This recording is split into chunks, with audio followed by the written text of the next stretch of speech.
This trade here on this right hand side is one that I also took. It was the same trade I did that I was looking for continuation. I thought that gold was just continue to push up higher. I think gold is still going to rally. If we go onto the 4-hour charts, we can easily still test the 5,500 mark as a retest off of the previous high. With the dollar, this also gives me a great confirmation that gold could push higher. From the previous weeks we said, now we're looking for a continuation. We've broken these zones, came down, broke this one, retest. We've pulled all the way back over this week. What is happening, everyone? Welcome back to another market analysis of me breaking down the markets, the trades that I've taken this week, last week's, and every single week moving forward, and also a breakdown off of the overview of where I think the sentiment is going for the majority DXY, gold, GBPUSD, and some of the requested ones you guys have put in the comments below from the previous videos.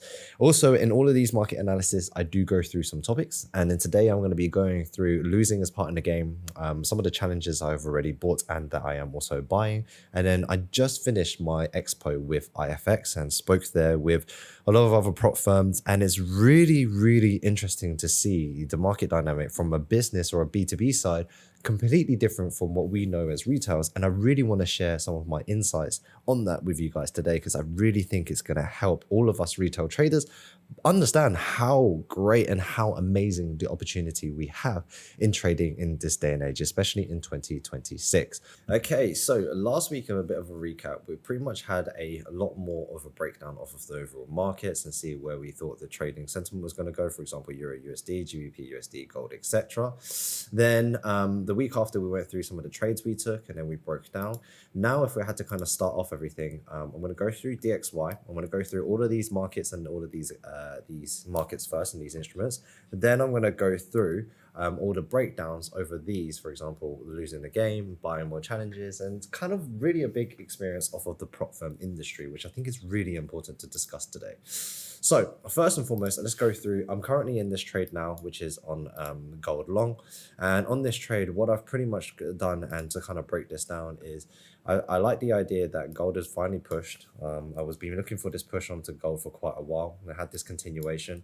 We broke over the Tokyo high. We've pulled all the way back down in range. Right now we're sitting above Tokyo high, and literally I'm just looking for point A to point B. That's exactly all I'm looking for.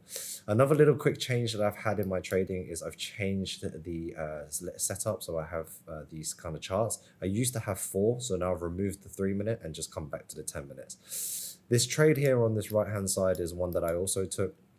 It was the same trade I did that I was looking for a continuation. I thought that gold was just continue to push up higher. I think gold is still going to rally and continue moving higher until otherwise, because if we go onto the 4-hour charts, we can easily still test the 5,500 mark as a retest off of the previous high. We had a flash sell-off, which kind of was a liquidity hunt, and I really think that right now we are going to fill this gap and potentially push all the way up and test this 5560 mark. Now, the next one, which is the kind of one I really should have started with, but I had to talk about gold because that's what I started, is the DXY sentiment. So DXY is known as the dollar basket. The dollar basket helps us understand where the dollar is going overall, and then we can compare the dollar against pretty much any pair like GBPUSD, EURUSD, etc., etc. Now, with the dollar, this also gives me a great confirmation that gold could push higher, because if DXY could come lower. And why do I think it can come lower? So from the previous weeks, we said we've broken these zones, came down, broke this one, retest. We've pulled all the way back over this week, and now we're looking for a continuation to potentially come as low as the 95 mark. If we come further down onto the 95 mark, we could potentially come into new territory, and we haven't seen these lows for pretty much since 2022, but we could come all the way down potentially to the 90 mark if it continues. If that does, then that's a really good indication that gold can continue going higher. Not only does that give an indication of gold going higher, that really gives me an idea that potentially the GBP pairs, so if I had to start with GBPUSD, that GBPUSD on the higher time frame, we could get some real nice highs, potentially see GBP come up to 1.7. Since 2014, we haven't had that.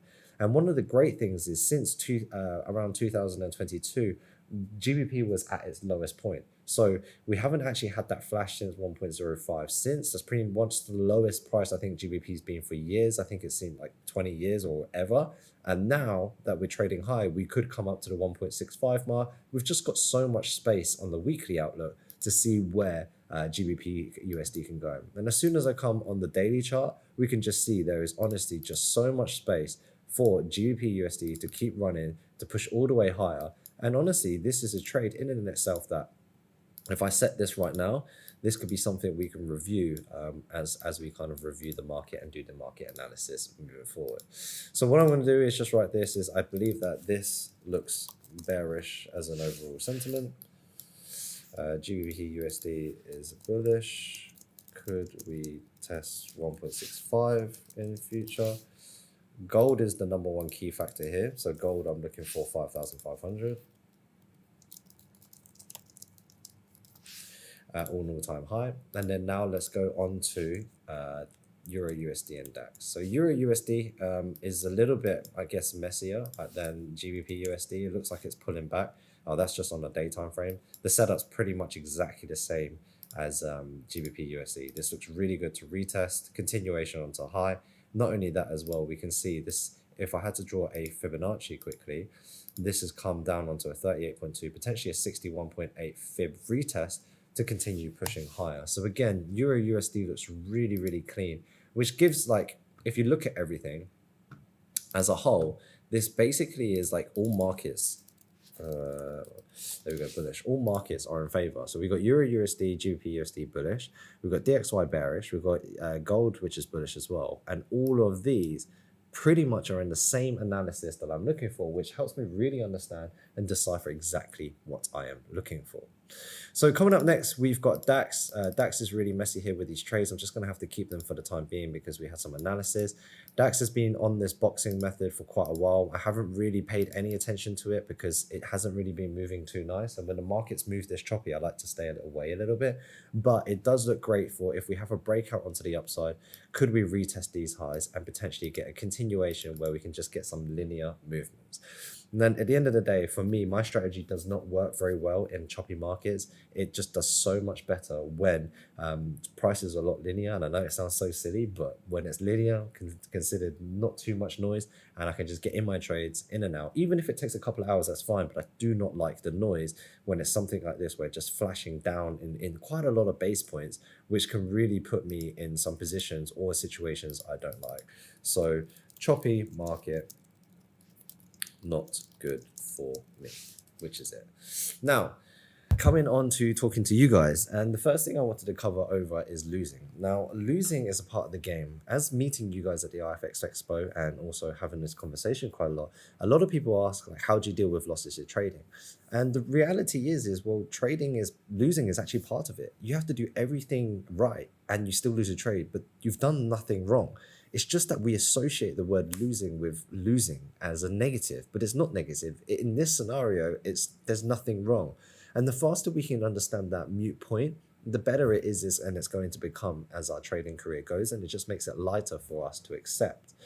Now, with that being said, I really hope that kind of be a caveat to really help you improve your trading, because it was for me.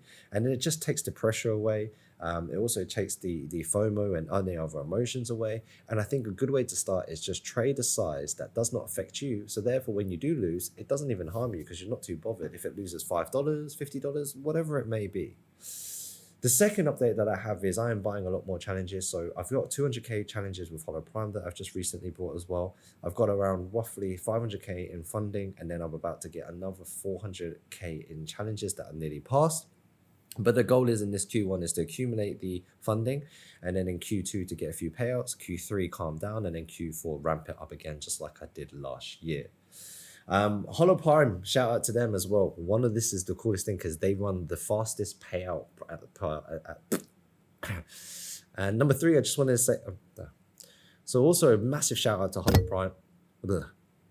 Also, a massive shout out to Hola Prime, who won the fastest payout at the IFX Expo. So they basically won an award for being one of the fastest firms doing their payouts in this year in 2026. So if you guys are interested in getting a prop firm challenge, you get 40% off of Forex code or your futures or even crypto. They have all 3 prop firm types. And also they do have a broker if you want to trade your personal funds, and that is with Hola Prime. Link in the description below. We don't have anything with their broker yet, but I probably would be looking to trade on my own personal this year, which I need to see where I'll be trading. But for now, in terms of prop firms, Hola Prime is definitely the place. And there is a 40% discount on your first purchase using WChampFX. 40%. That's crazy. A massive shout out to them and thank you. Now, the final thing, the final two things I want to say is it was really cool to meet you guys at the IFX Expo. The next meetup I am going to do will be in Bangkok, and potentially one in Hong Kong. And then I will do another meetup again in Dubai. This year in 2026, I want to meet as many of you as possible and do these meetups as well. If they are in places that I don't feel comfortable, for example, in London, I will be doing meetups only in my inner circle. I will not be doing them as a public, just because I just want people who have invested in us or invested in themselves to kind of just join us. And if that's something you want to get involved in, we do have a psychology course, which is 52 episodes released this year, and it's only £29 a month. Well, it's going to be £99 a month, but right now, at this moment in time, we have released 100 spots, and it's going to be £29 a month. So this is the time for prop firms. That's one big thing I've really learned in IFX Expo. People are trading the broker space. A lot of people are still retail. A lot of people don't understand how prop firm works. And I think that really and truly right now, we could be the #1 YouTuber to really promote prop firms, the scalability, and also just increasing the capital of the exposure of why we should be trading prop firms. It's quite simple. $500 can buy you a 100K account. In 1 year, even if you make $10,000 or $40,000, $10,000 per quarter, so that's $40,000 a year. Fairly realistic. You cannot turn $500 into 40K just on that account alone. Prop firms is a way for freedom. Prop firms is a way to scalability, and prop firms is a great way to start the ladder. Cool. So I hope you guys like this video. Remember to like, share, and subscribe. Hope you guys are also enjoying the market analysis. This is episode 3. We will be doing a giveaway on this video as well. So we'll do 4 25K accounts. All you have to do is comment what you learned and why you think prop firms are great. Like the video, share it on any other platforms, and we'll pick one winner on YouTube, Instagram, and YouTube and Instagram. So 2 on 2. Right? See you in the next video. Champ out. Peace.